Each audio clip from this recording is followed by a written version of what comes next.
All right. Hello, everyone. Thanks for joining this month's Real Estate Roundtable, where we try to cover all the relevant real estate newsmakers for the month of May.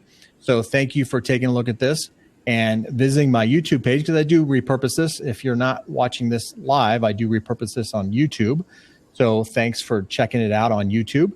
And if you like it, please give me that thumbs up and subscribe, because I'd really appreciate that, and share with your friends and family.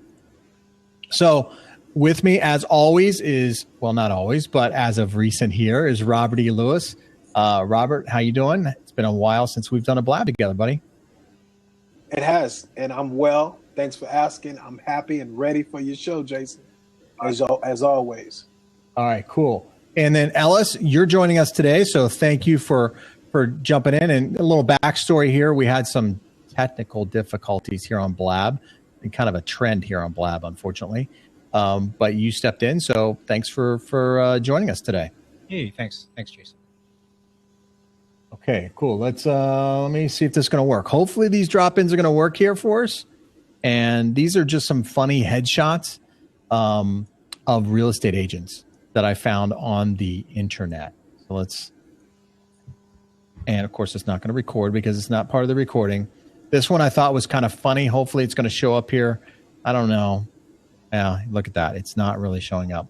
And I don't know how. I tested this yesterday, but it's not. Can it scroll? This may not work. Can you screen share? Yeah, you know what? Let's do that. I'll screen share my Pinterest. Hang on, let's back this up here a minute. And let's do a screen share here. This is kind of, oh, so that gives it the bigger screen too, doesn't it? Yes, sir. There we go. Hopefully you can see that, though. It's kind of small, right? Don't try to buy a Home Alone call today, and it has this guy, the Home Alone kind of thing going on. Kind of cheesy, I thought. Yeah.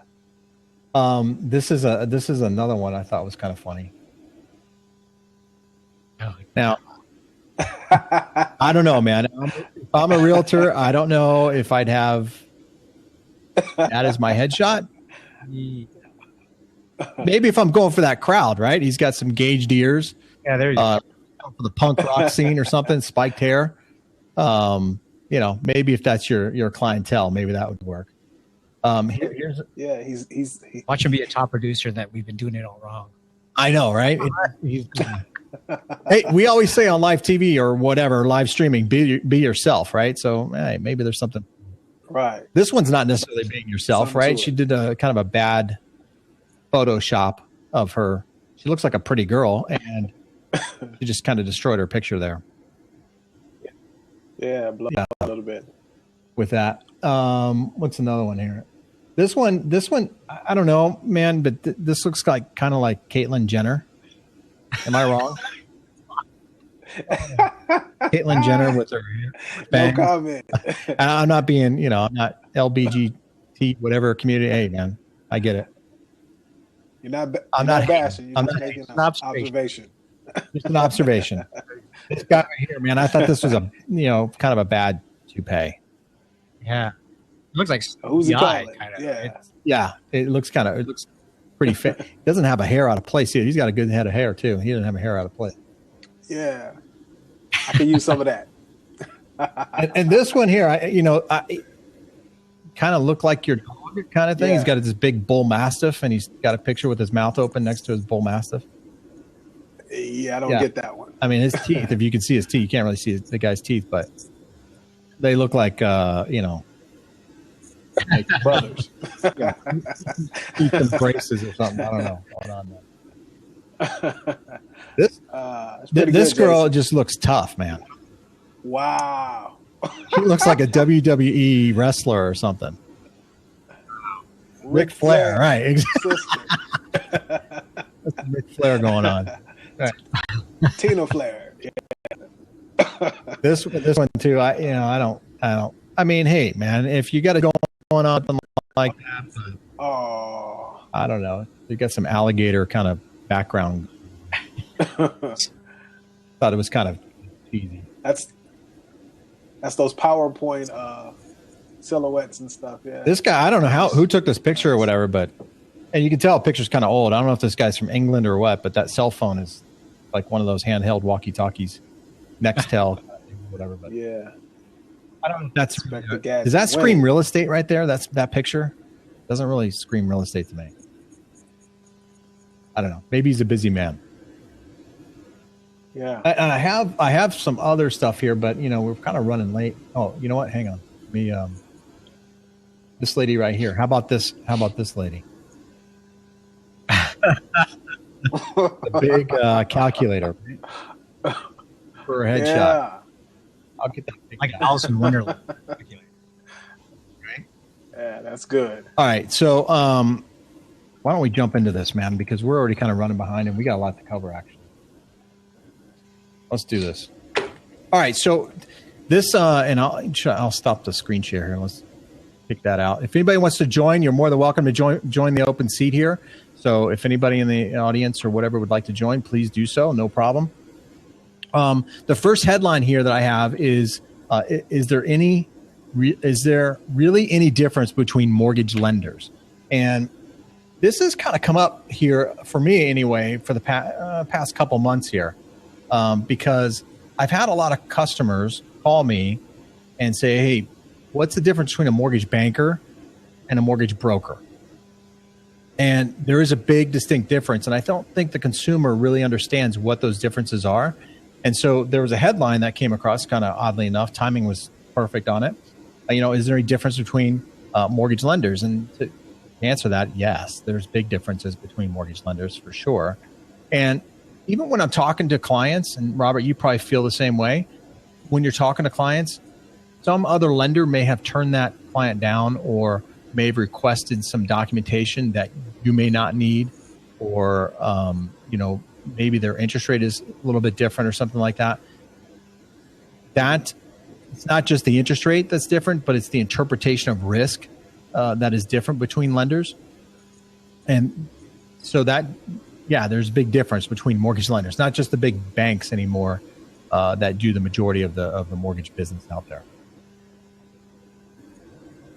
Without a doubt. And a big difference that I notice a lot is the product offering, not just with, debt to income ratios and credit scores, but, we're able to offer a lot more product than some brokers that are out there. So yeah, I agree 100%. Yeah. So the moral of the story is, if you're out there shopping for a mortgage, ask your lender what products they offer. Do they have direct endorsement to Fannie Mae, Freddie Mac? Get to know the mortgage lender, not just the person, the loan officer, but get to know the lender that they work for as well. For that, because there are distinct advantages and disadvantages for each lender. The second one here kind of goes with lending here a little bit, and I think we'll start to see this more in the future, and that's mortgage servicing. And I know that this is something that a lot of people behind the scenes, who cares? How does it really affect me today? Well, we've had a historic trend here of just low interest rates for a long, extended period of time. And on the servicing side, when they go to try to sell loans, because the margins on the rates aren't as significant, there's not as much profit into those loans. I mean, when you're giving loans at 3.25%, don't get me wrong, there's profit. Don't get me wrong. There's profit. But to that point, Nation Star Mortgage first quarter earnings were down, and they contributed to their servicing portfolio. Because it says here the company reported adjusted earnings results for the first quarter of $28 million or 27 cents per share. This is compared to fourth quarter adjusted earnings of $34 million or 32 cents a share. So it went down. So if you're a stockholder or shareholder in some of these mortgage companies, they're kind of alluding to the servicing portfolio because of the lower interest rates. Says, however, while the low interest rate dented the fair value of its mortgage servicing rights portfolio, the company still posted strong first quarter's earnings, which, 28 million is nothing to shake a stick at, of course.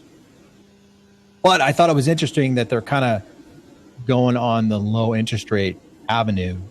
And I don't know if it's a George Bush fuzzy math kind of thing, but they are kind of attributing the low earnings to the servicing and the low interest rates on those. But just to make a point, lending is really a spread game. It's not about rate; it's about spread. Yeah. No. And the article doesn't go into was a volume decreased for one reason or another. It doesn't really go into that. They're just kind of, and again, I don't know if it's something they're just telling their stockholders and shareholders to pacify things. And they just said it's low interest rates. Yeah. And they make a ton on the servicing. What is it? 1/8 to 3/8 of a point. So if you got $1 billion worth of loans that you're servicing, they make a ton of money there. So, you always got to kind of dig a little deeper. Well, to an extent, like when I worked for a company that does a lot of servicing, this is several years ago, they did a lot of reverse mortgages, and reverse mortgages on the servicing portfolio require a lot more time.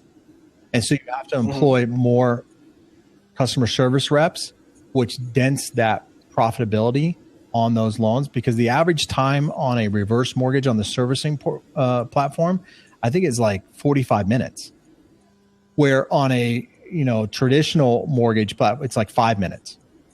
So you have to employ a lot more people to cover the needs for people calling in asking questions. Gotcha.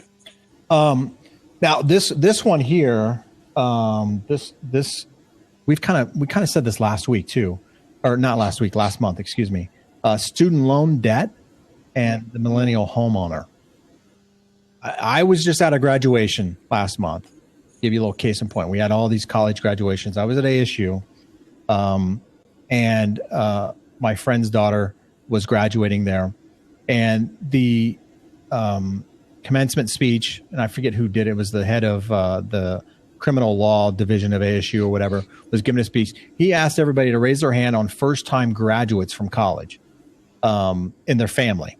And I was very surprised at how many first-time graduates from college there were in that crowd.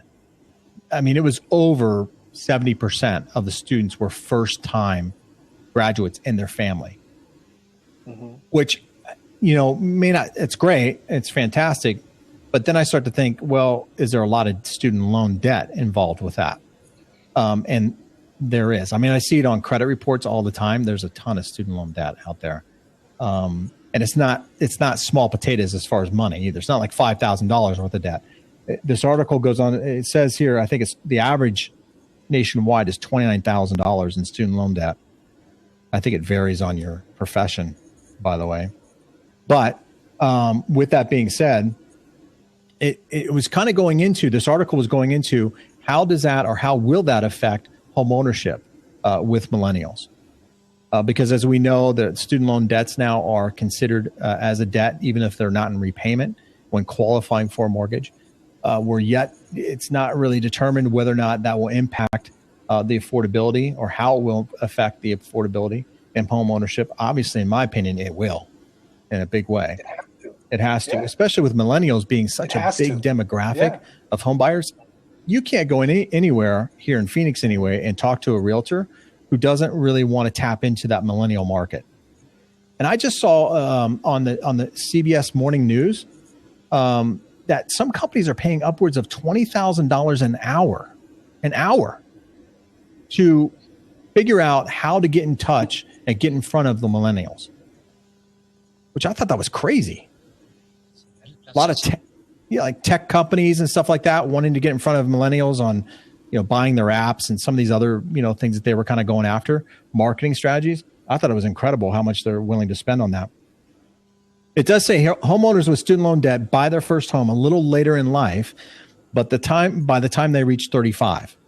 So first time I tried it, my goal personally, when I first started out, I'm 46 years old, but my goal when I was starting out, I wanted to purchase a home by the time I was 30. But now it looks like most people who have student loan debt are purchasing a home at age 35. But by that time, they've caught up with individuals who do not have student loan debt and are debt free. So I found that to be interesting there on that.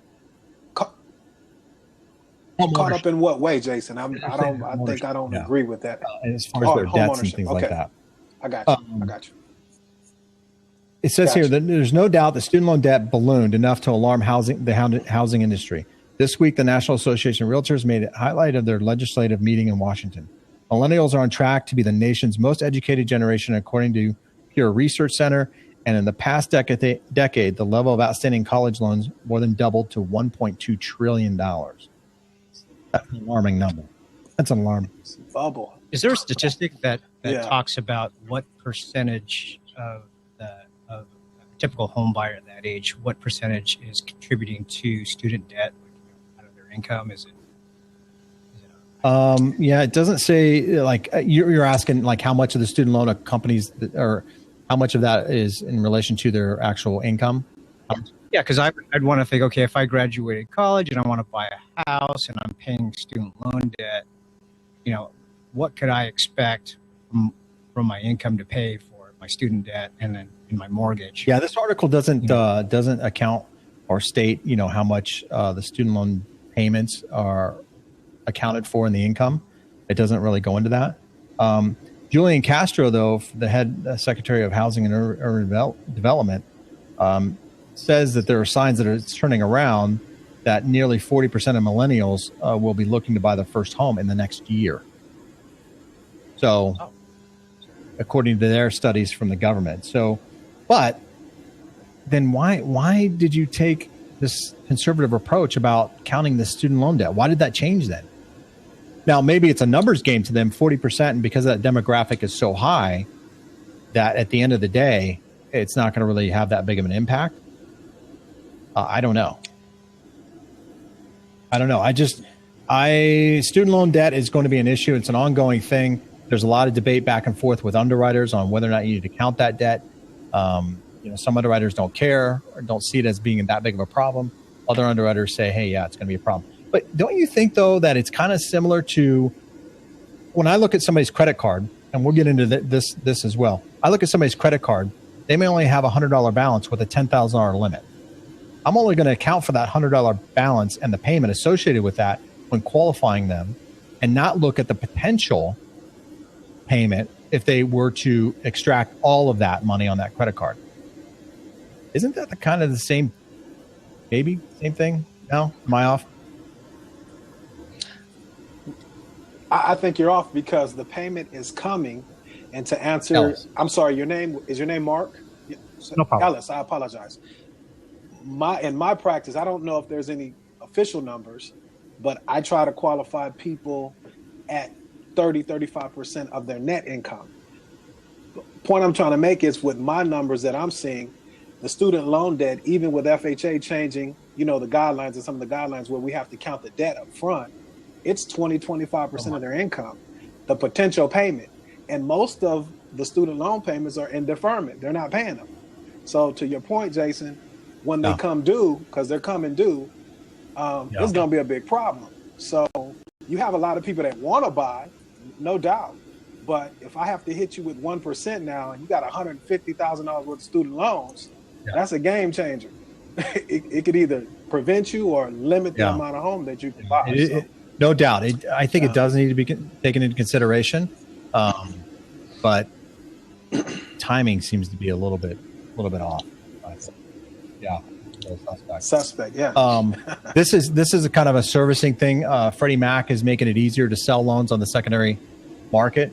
And it's looking at the way the government-sponsored enterprise will need the approval of its conservatory federal housing finance agency before the representatives and warranted piece of the project moves forward. Freddie Mac is this is part of the hesitation with lenders. Lenders always fear these buybacks, right? And so Freddie Mac is now taking and trying to address that issue and trying to make it a little bit easier, a little more streamlined, so that lenders like myself, like Robert and his company, can sell it on and securitize it through Freddie Mac. It's been very difficult. Now, this is good news, in my opinion, in the overall grand scheme of things in mortgage lending or housing lending. Because the easier it is on the back end and the more predictable it is, then companies can start to adjust their risk assessment of a particular profile of a client to lend to that demographic, if you will, or that arena. So this is good news. I know it's not headline news necessarily, but it is good news, and I think it's a step in the right direction for where we're heading. This is something, and you know, every time the government gets involved with something, it seems to just kind of slow things down. It doesn't really seem to kind of hit the nail on the head. Right. So this it says here, principal cut only for few seriously underwater. This is a study that was done by Realty Track. These numbers were alarming to me. Mm-hmm. This is all part of the principal reduction refinance program. And this is, it says here, under the Federal Housing Finance Agency new mortgage modification program, less than 1%, and this is nationwide, less than 1% of all seriously underwater properties might qualify for principal loan forgiveness, according to the report from the housing data firm Realty Track.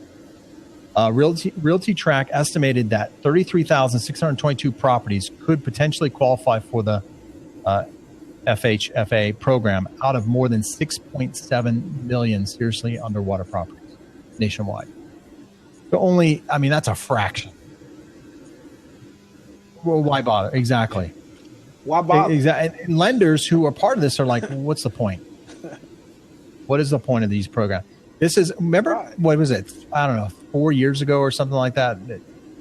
Even 3 years ago, President Obama said, hey, we're going to do this, we're going to do that. It's going to help millions of people. And then the banks, lenders said, well, we're not going to play that game. We're not playing. You can have that program, but we're not going to offer it to our clients. Right. And it's got to be a mess. Case in point. I mean, proof is in the pudding, right? Mm-hmm. Yeah, resource. Why waste the time and the energy on headlines? The resource for lenders. Of those 33,000, each particular lender may only have, I don't know, maybe 1,000 of those clients or 200 of those clients on their book. It's crazy. It's silly. Yeah. Right. Redwood is this next headline here is Redwood, about Redwood Trust. Redwood Trust is a jumbo lender. And I bring this article up because this, again, is a little bit more positive. I'm trying to stay away from some of the negative stuff out there, although I have some of that. We hear too much negative as it is, Good right? Job. But Redwood Trust, a big buyer of jumbo mortgages, which is an underserviced mortgage portfolio, in my opinion, especially when you're looking at California and New York and some of these high-cost areas, Hawaii, Rhode Island. Redwood is expanding their credit box for jumbos. Redwood will consider jumbos with debt-to-income ratios up to 49.9%. Now, Fannie Mae, Freddie Mac are kind of 45% debt ratio. Yeah, 43 even. So 43. They're being more aggressive than Fannie and Freddie, which I thought was pretty surprising in the jumbo market, considering that pool of buyers is much narrower than your traditional conventional loan. And they'll go up to 90% loan to value, and with a FICO as low as 661. They've dropped their FICO requirement, and they've raised their loan to value. Mm-hmm. Now, the one thing they won't do, which I think this is smart, I think this is really, really smart, they won't take all three of those on the same loan. So if you have a 49% debt ratio and you need a 90% loan to value and you're at a 665 credit score, not going to happen. But if you have one of those three factors, they will do the deal. Because you can have a lower credit score as a result of maybe a medical collection or something of that nature, and it's not really a real good representation of how you make your payments and things of that nature. So that's how you underwrite and create and make money and create business. I mean, that's smart. And that niche, those type of people, a lot of times are people that are so savvy. It's good. It's a step in the right direction, especially in the jumbo world. Most companies are very timid to make any type of change when it comes to jumbo as it is. So for them to step out there, I thought that was good. Mm-hmm. Now, this one we've talked about on past blabs here on Top Real Estate News, which is mortgage banks benefited the most from TRID, right? And mortgage banks, for those of you who don't know, mortgage banks are the smaller banks. They're not depository banks. They're not FDIC member banks. They are strictly quasi banks that just originate mortgage loans. Some of them service their own stuff. Some of them sell the servicing rights to other companies.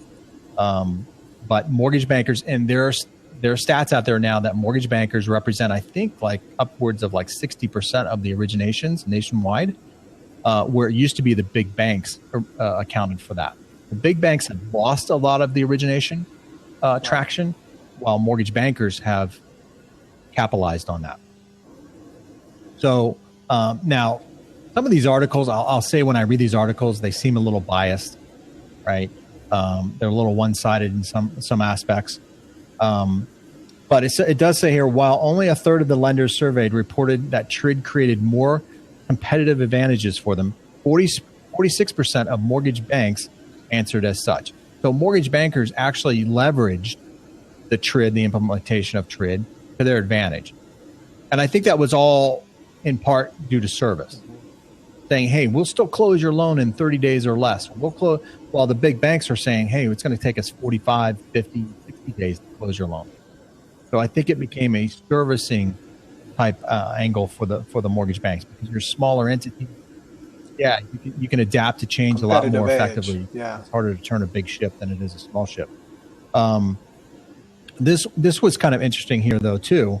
Lenders were more mixed when it came to raising loan fees as a result of TRID. 44% either significantly or somewhat raised fees, while 50% saw no fees. I've seen it. Okay. I've seen it in the appraisal fee here locally, because once you order an appraisal, that's all you can charge the consumer. Also with credit reports, you can't go back and if you're making adjustments or you're having to re-verify a credit report, you can't go back to the consumer and charge them for that. So the company has to eat that fee. So what do companies do? They raise that fee to anticipate that they may have to do those things. And then if they don't do it, it's just gravy.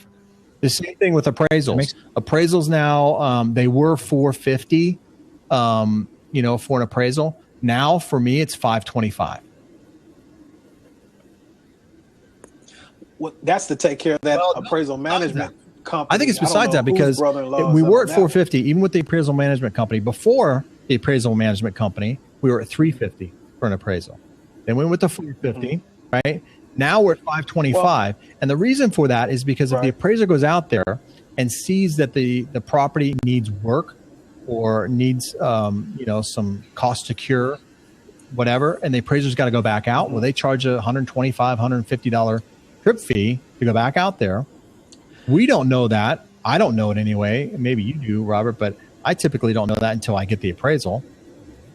So we do it by saying, okay, we're not going to pay somebody to buy a house, so we're just going to raise the fee on the appraisal fee, which is what we did. And the only reason I was shaking my head, not only has the appraisal gone up, but if I have to go out and have a cure or re-inspection, they're hitting me for $125 for another trip fee for that as well. So to me, you have an extra person in the middle that has to get paid, and overhead and employees and things of that nature. So perfect illustration of with all the intents that they said, well, we're going to try to make this better for the consumer. These costs just get passed along. It's Isn't it kind of the same as this whole platform of raising minimum wage? Yeah, exactly. It doesn't exist in a vacuum. These costs get passed on. They totally get passed. Now it does say here, no lenders. I thought this was kind of funny. It says no lenders, however, reported lower loan fees as a result. Right, I tell you, but Department of Now, the one thing I will say with the big banks, they could. I've seen this because they do a lot of when they're trying to drive business to their way. They'll agree to pay the appraisal fee, or they'll give interest rates that are below market value just to bring up the volume, and then they make it up in other things, because then they ask you to do, deposits or open up CDs or whatever. And they make it up in other ways. Whereas mortgage bankers, we don't have that option to do that. We don't have that, flexibility. Okay, so again, Guild Mortgage. I've said this all year. This is the year of enforcement from the CFPB. Guild Mortgage is now in the crosshairs of the CFPB. They are, and the Department of Justice, the DOJ. The complaint on them alleges that Guild grew its FHA lending business by ignoring FHA rules and falsely certifying compliance with underwriting requirements to re-app the profits. I'm not sure what re-app means, but it's in quotes, re-app the profits. For example, it says Guild allegedly allowed underwriters to waive compliance with FHA requirements when underwriting a loan, the Department of Justice said in its statement. Additionally, Guild used unqualified junior underwriters who did not have a DE certification, which you have to have that DE certification in order to underwrite a government-backed loan, to waive mandatory conditions on higher risk loans where HUD required underwriting only by highly trained DE underwriters. So a lot of that is when you have a manual underwrite that's out there, they're allowing junior underwriters to do manual underwrites without the experience of what HUD may be looking for. Yeah. The DE. So that's a big no-no. And that I think came from volume. Guild grew very, very quickly, very fast throughout the country. And as a result, they couldn't hire underwriters. I know back just last year, when there was that little mini refi boom at the beginning of last year, it was difficult, very difficult for us to find underwriters, qualified underwriters to hire, which has actually put a strain on things. And this is kind of a sub-headline of our industry because they're in such demand, underwriters, they're kind of demanding a higher price. I mean, underwriters get paid substantial money. And lenders are willing to pay that because they look out for the best interest of the lender, because it's cheaper to pay an underwriter than it is to pay a fine to the government. Underwriters know that. And they say, okay, you want my services, you're going to pay me. And which goes to your point, Ellis, is that gets passed on to the consumer.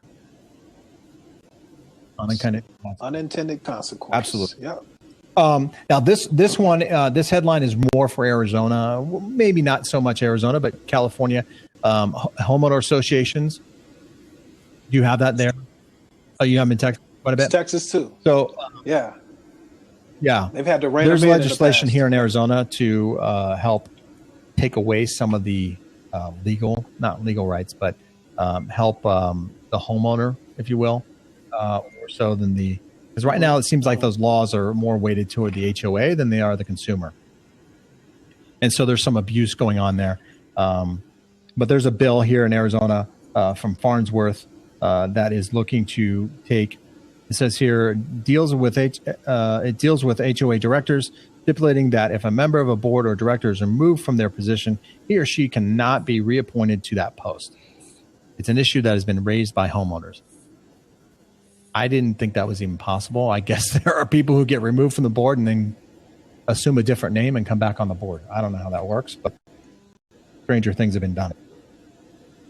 They even had cases here in Texas a couple of years ago where they would do or have secret ballots or secret voting and things of that nature. So they had to rein them in. The lawyers were getting real aggressive with foreclosures and things of that nature. So now they give people 18 plus months to make payments and give the HOA an opportunity to file a lien opposed to going to foreclosure. So they've calmed them down out here in Texas as well. Are HOA liens super priority in Texas? Yes. Priority? Yes. You know? Yeah, they're a problem here as well. Sir. They're not a big priority here. They're kind of low on the totem pole here. Tax liens number one, then first, second mortgage, third, fourth mortgage, whatever, and then HOA. So, and I don't know where mechanics liens lie into that. Mechanics liens may even be ahead of HOAs. I don't know. Yeah. It really depends on the state. It does say though, currently, if a homeowner has a complaint against an HOA, that person contacts the Arizona Department of Fire, Building, and Life Safety to go through a dispute process. But Governor Ducey, our recently elected governor here, has flagged that the agency to be eliminated. So the actual agency that you have to file a complaint with against your HOA may be eliminated due to budget cuts. So to be continued, I suppose. Okay. We'll see what happens there. I'm sure they'll work something out there, but it's a mess. HOAs are a mess. a lot of people here don't even want to bother with HOAs, although they're everywhere. Some clients that I have will never touch an HOA. They hate them.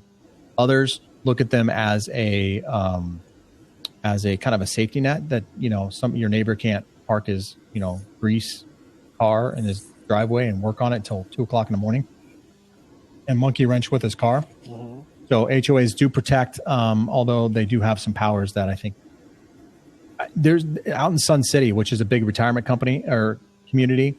And also a lot of veterans live out there. Some veterans like to put, big flagpoles in their front yard and stuff. HOAs don't necessarily allow you to do that. So some like it, some don't. Zombie mortgages. We don't have these here in Arizona so much. You have them there in Texas?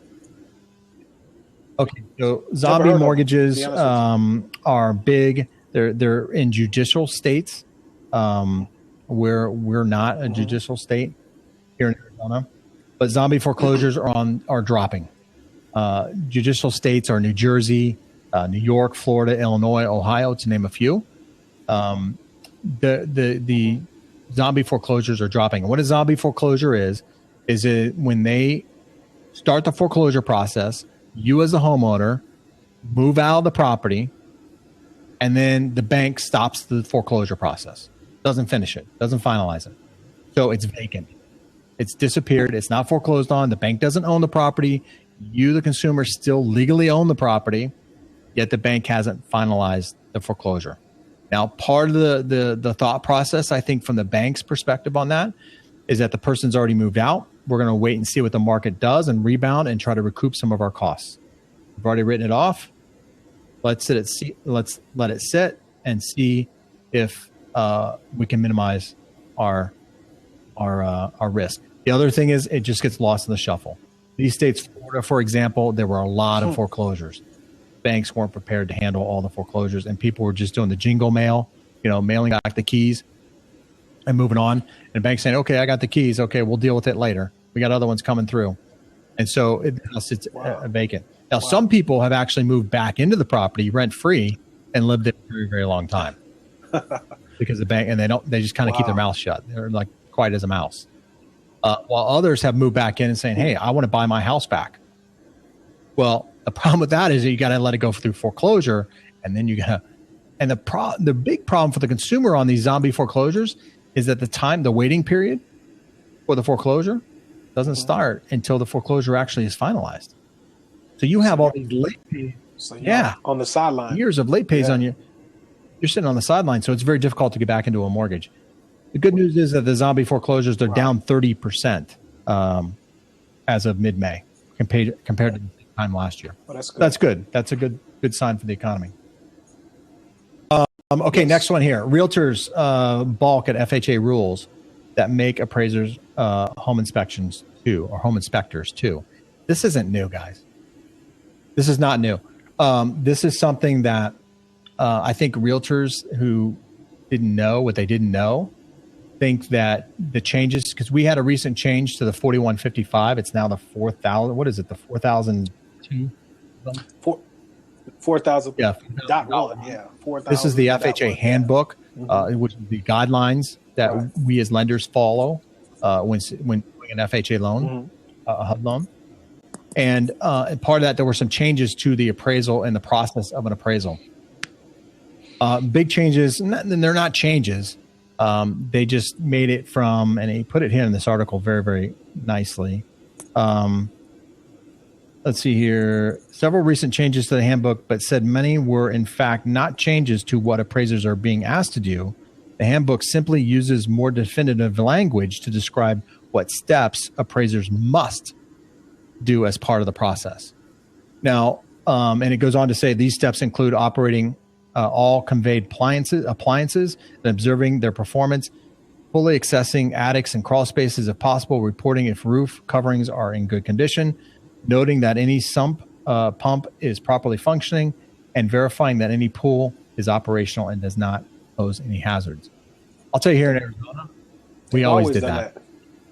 We always did that. Yeah. They always had to do a head and shoulders of the attic. They always had to turn on the appliances. They always had to turn on the AC here. Although HUD didn't really require the AC, doesn't require a home to have AC. The lenders here in Arizona say, hey, you got to have an AC unit if we're going to lend on that property. So nothing really new. Just kind of outlined what the appraisers must accomplish on their appraisal. So this is where I say some of these articles get a little biased. I think those realtors must be used to conventional loans. This is an article done by Builder magazine, and okay.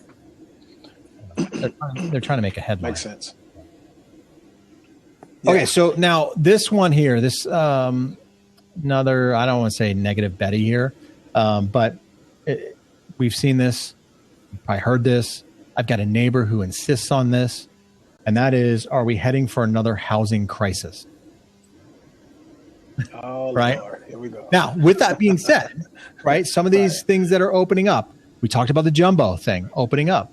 Does these little steps, do these eventually contribute to a housing crash or housing bubble? What are your thoughts? Talk to me, Robert. I'll defer.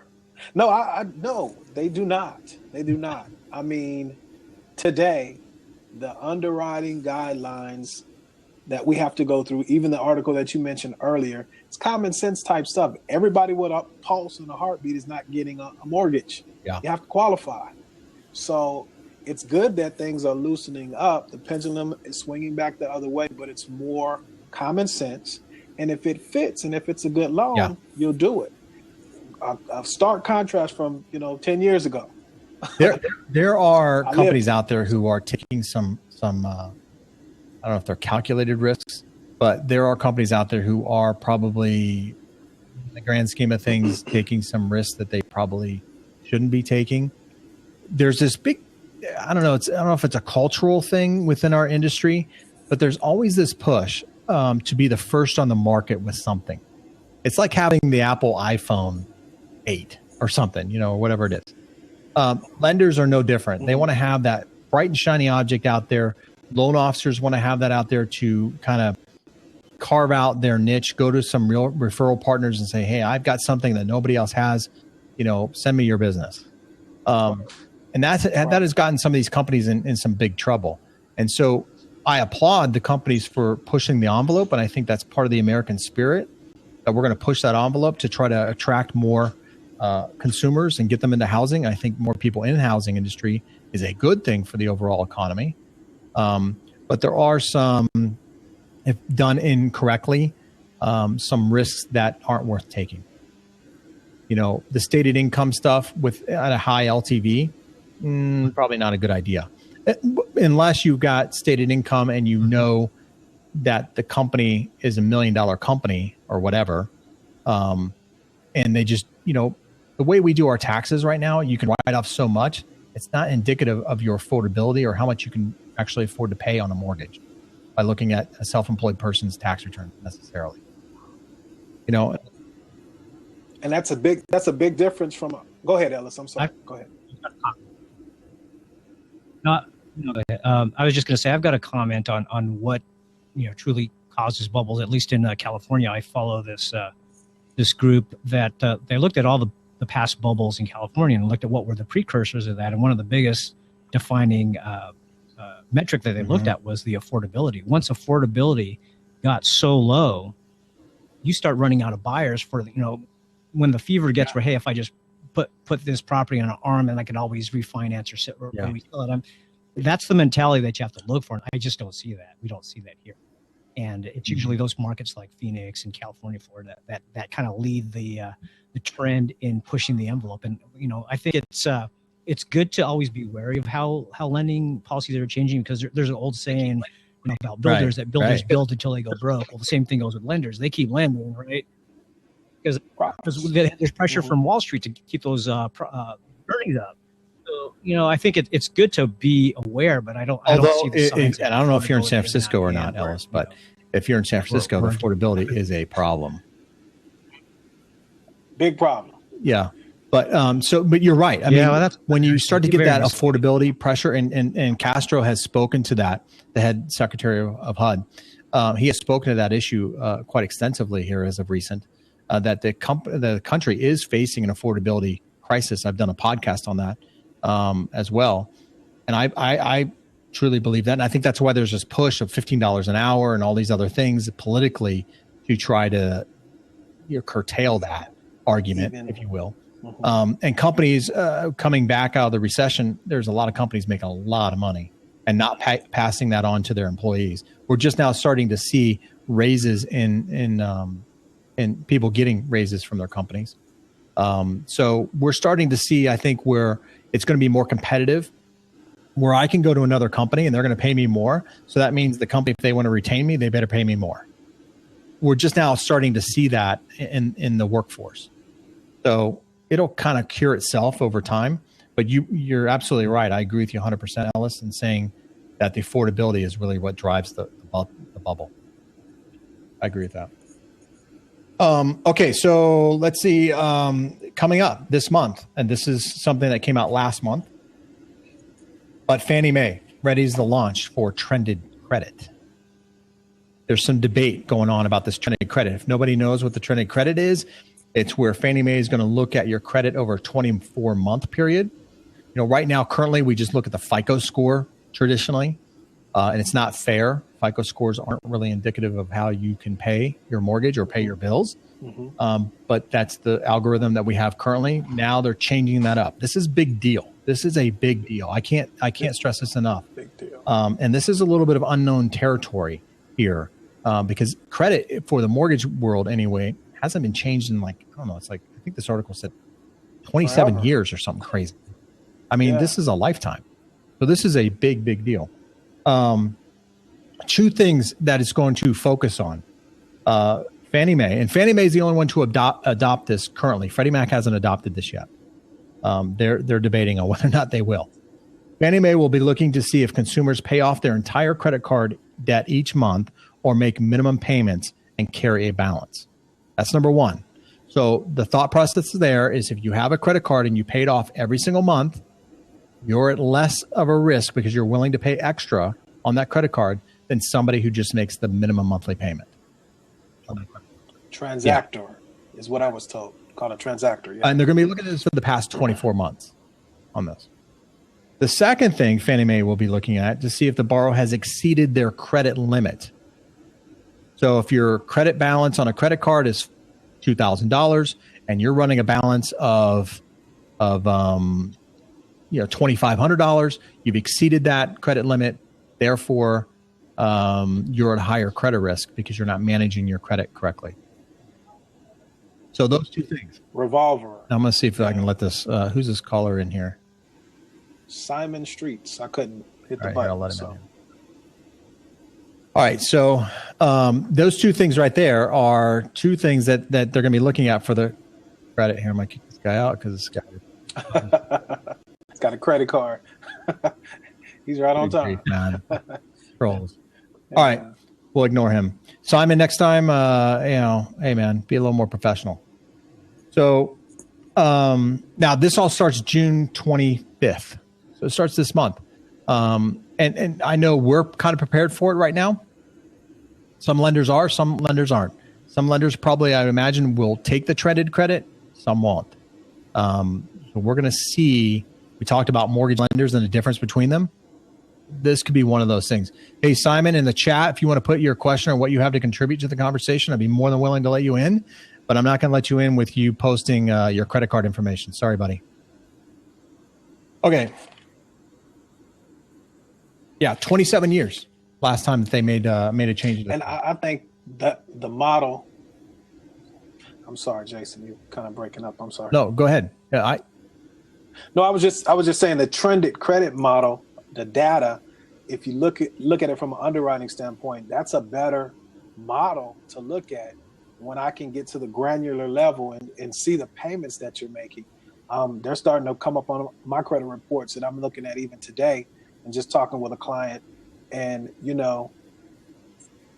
it's a good indicator. Yeah. I think if you have a lot of revolving debt and things of that nature, I think the research and the stuff, the reading that I've done, they say that they can really determine how successful you'll be on a mortgage if you're one of those people that carry a lot of revolving debt and just make the minimum payment. So people need to understand that companies are getting getting smarter at making these decisions. And I don't see it as being it's going to help people that are good credit managers, but it's going to hurt folks, I think, credit score wise and decision wise, like you said with Fannie, as a result. Yeah. And the other thing that's going to be nice here, that's really nice, is the ability for lenders. And it doesn't really say how. And the next article kind of goes into a little bit more in more depth. But for the people who don't have credit, being able to put in non-traditional credit, such as your rent payment, cell phone bill, maybe a doctor's bill, cable bill, whatever, being able to put that into the algorithm to produce credit score. It doesn't really say credit scores. It just says that Fannie Mae will be able to evaluate those payment histories and make a credit decision based on that data. And lenders, it says here, Fannie Mae is also updating its underwriting process to approve loans for borrowers with non-traditional credit histories. Lenders will be able to submit these non-traditional loans via Desktop Underwriter. Desktop Underwriter is the automated underwriting engine that we use as lenders that's Fannie Mae's underwriting engine. And we'll be able to submit that to Desktop Underwriter, which that Desktop Underwriter takes some of the emotion out of an underwriter because it looks at credit primarily to determine risk and whether or not you should be approved for a loan. So being able to submit that and get an automated approval rather than going for that manual underwrite that we were talking about before, I think is a big deal. So I like that. Because I have a lot of unbanked clientele here in Texas. People don't use banks. Yeah, that's going to help a lot of people. Absolutely. There's certain demographics. The Hispanic community traditionally doesn't use banks. They keep cash and pay a lot of things for cash. And so now we're able to use things that you pay for cash and translate that into some credit history, which I think that's going to be a good thing. Now, to that point, the next article says that could be a bad thing. Because, and not just necessarily the cash part of it, but this article here, and this was done by CBS New York. And I think it's their local affiliated CBS network there in New York City. Because as part of it, some of the utility companies, if you're using this non-traditional credit history, if you run late on your utilities when you're renting, now it could be reported to your credit bureau, which could negatively impact your credit. Right now, it doesn't really impact your credit unless you go into collections with those utilities. So by paying your utilities late, a lot of people right now are using the utilities. Hey, we'll pay it a little bit late so that I can pay on my credit report what I know is going to be on my credit report. I'll pay that on time to keep that current on my credit report. Let the utilities go late slightly. Where now, if you're going to use utilities, not a good idea. Don't let your utilities go late. Well, and that's why I've always educated people, man. It's, how owning a home is a privilege. Yeah. It's not a right. Yeah. And, if you're, now you can't hide as much, right? Because with the technology, they're digging deeper. And, if you're having slow pays and things of that nature, let's get it right and then buy, because we want you to be, you need to be successful. That's the way I see it. Hey, Ellis, if you got to jump, buddy, I appreciate you being here, man. I saw your chat there, so appreciate it. Thank you very much. Yeah. Thanks for being here, man. I really appreciate your time. So, thanks for having me on, you guys. All right, cool. So now we're almost done, buddy. Almost done, and no, I'm good. But we're right at it. We're right at an hour. Try to keep this to an hour. So we're pretty close. Wells Fargo is now offering 3% down payments. I'm sure you probably saw that. This kind of goes into, are we going into a affordable or not a housing bubble again, right? Lenders are trying to go into that low down payment mode. Good thing, bad thing. Wells Fargo, as I mentioned before, they've lost a lot of market share on the mortgage. Are they trying to get back into it? We read last week, Jamie Dimon thinks that mortgages are kind of not a good thing right now. Right. Bank of America is doing low down payments. They started this back in February. The requirements to get into those are pretty steep, but they are offering low down payments. Yeah, you just have to see what the overlays are. I mean, from the outside, looking in, or just from an article standpoint, you're really not understanding the business. It might appear that it's just willy-nilly, Yeah. I really believe that on the back end with some of the overlays, just like you alluded to earlier with the jumbo loan, Redwood, whoever that was, they got overlays in play to make sure that, they're good and they're fine with the risk, Well, the article does state here, on this particular for Wells Fargo, says applicants will still need a good credit, a FICO score of at least 620. And that's not really good. That's kind of average credit, right? To be eligible for the loan, but the bank will allow slightly higher debt to income ratios than the typical conventional loan. Doesn't say how much, how much, right?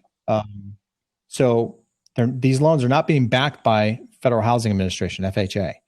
These are their portfolio, loans. Right? Yeah, they're portfolio where Wells Fargo is going to do the loan. They're going to service the loan. They're keeping it in house. They're doing everything in house.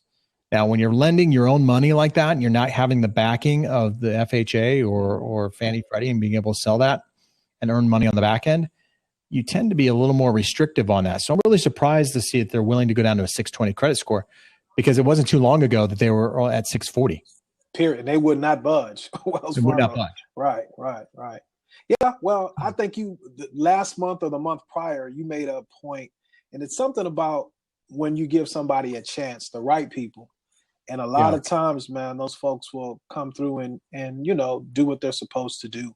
But I'm sure they've, crunched all the numbers and moved all the beans to where they feel like they have a good inroad into this program and to whoever it is that they're trying to reach. So, well, like I said, man, companies are always pushing to be the first on the market with something.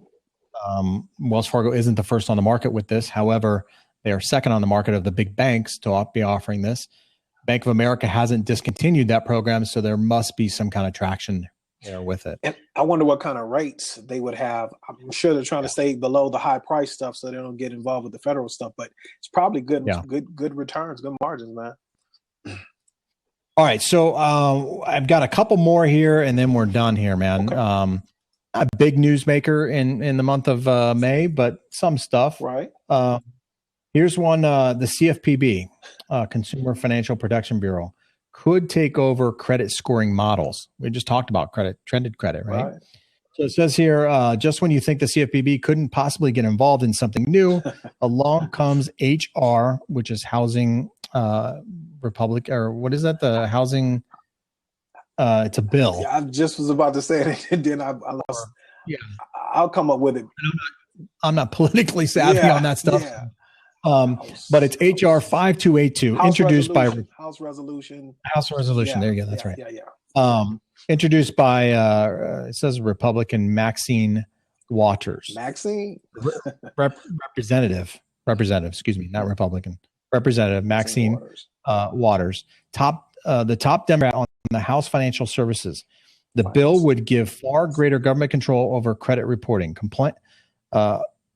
Complaints would have to be settled more quickly. Medical collections would not carry much weight. Full access to the entire credit record of the creditor and more. The CFPB would no doubt be the enforcer of those items, as well as they would be involved in the development of credit scoring models.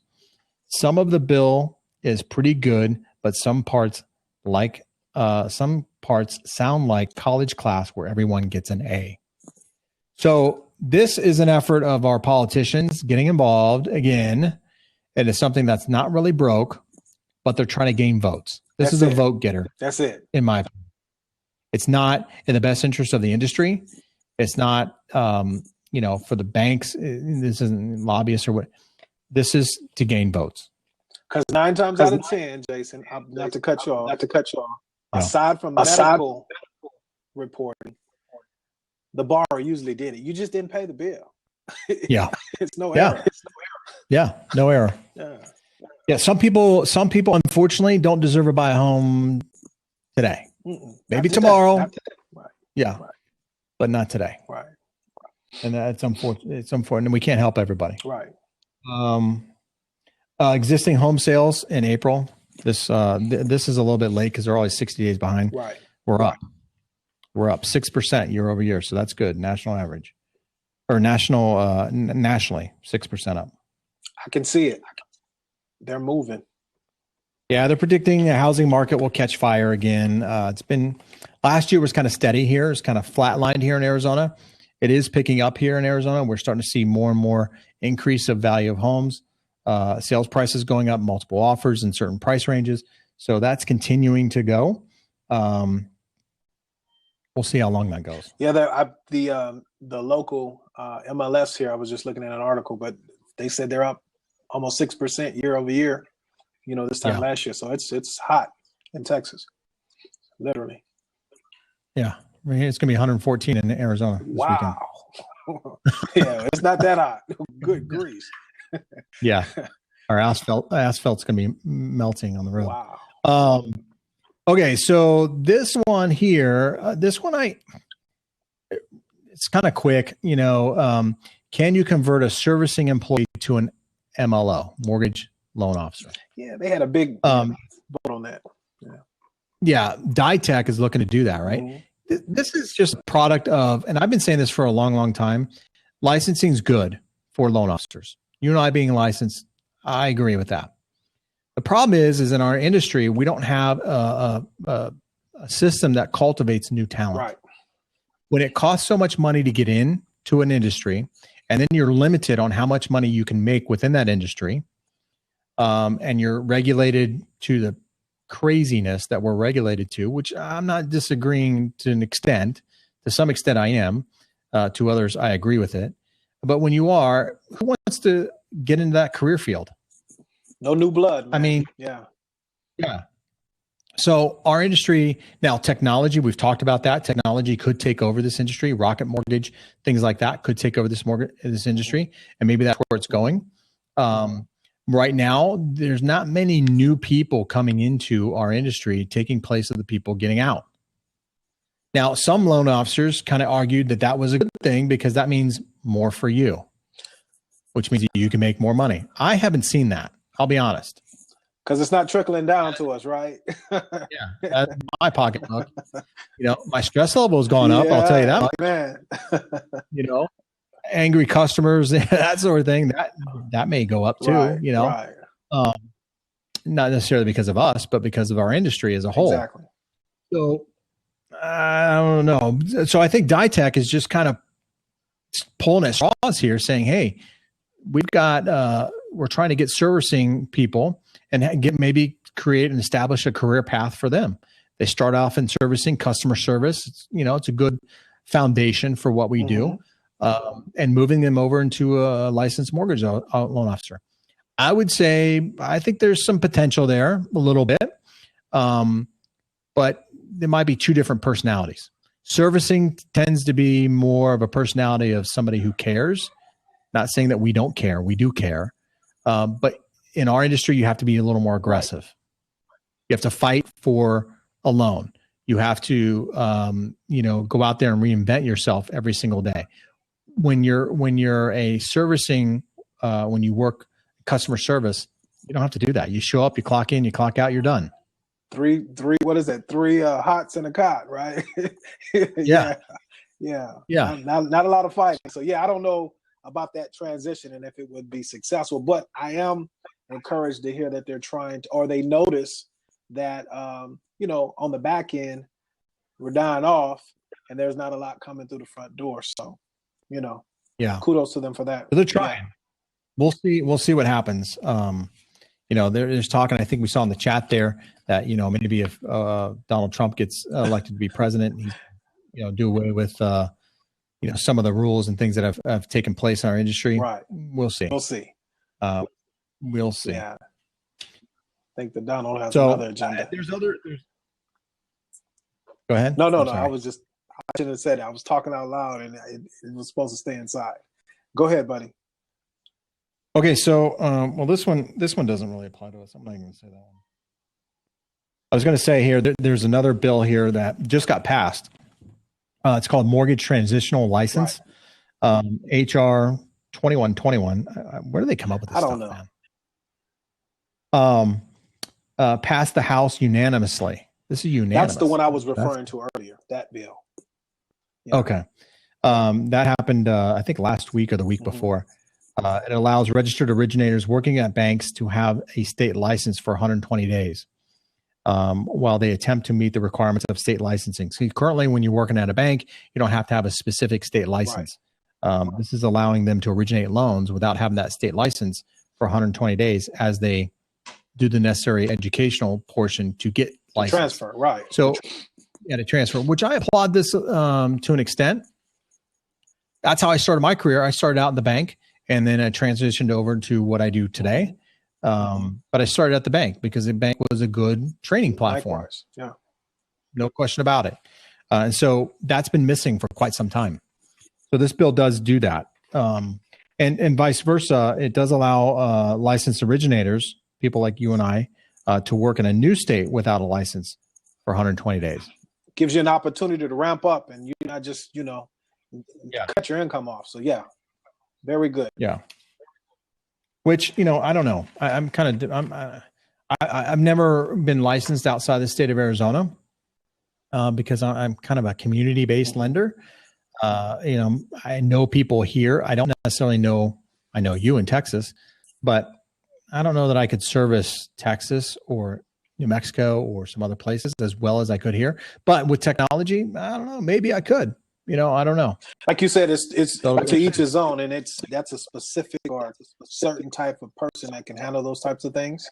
And I'm like you. I'm fairly local, but I am licensed in other states, but hardly do any business. So, yeah.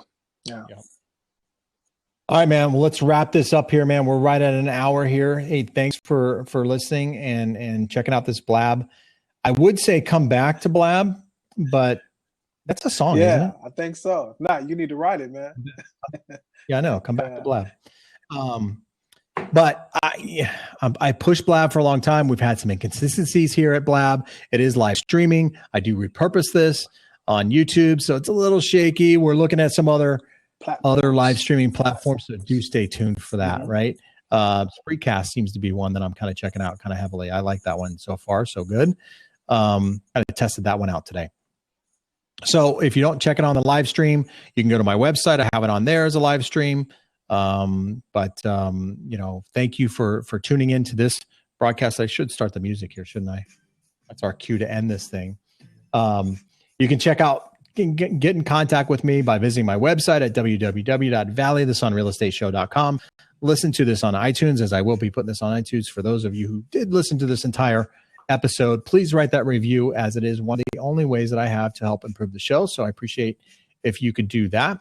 And until next time, I will see you out there home shopping. Thank you, Robert, for joining us. Tell us, everyone, how we can get a hold of you there in Texas. www.lend2tx.com.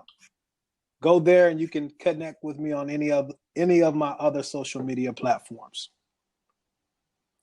All right, cool. So if you're looking to buy or refinance a home in Texas, call Robert E. Lewis. He's your man. If you're looking to buy or refinance a home here in Arizona, I'm your man, Jayson Bates. Visit my website. So until next time, thank you, everyone. And we do this every Wednesday, the first Wednesday of every month at 5:00 Arizona time. So we'll see you hopefully here next Wednesday, or golly, I keep saying that, don't I? It's getting late. Yeah. Next month, first Wednesday, 5:00 Arizona time. Be there or be square like we are here in the Blab.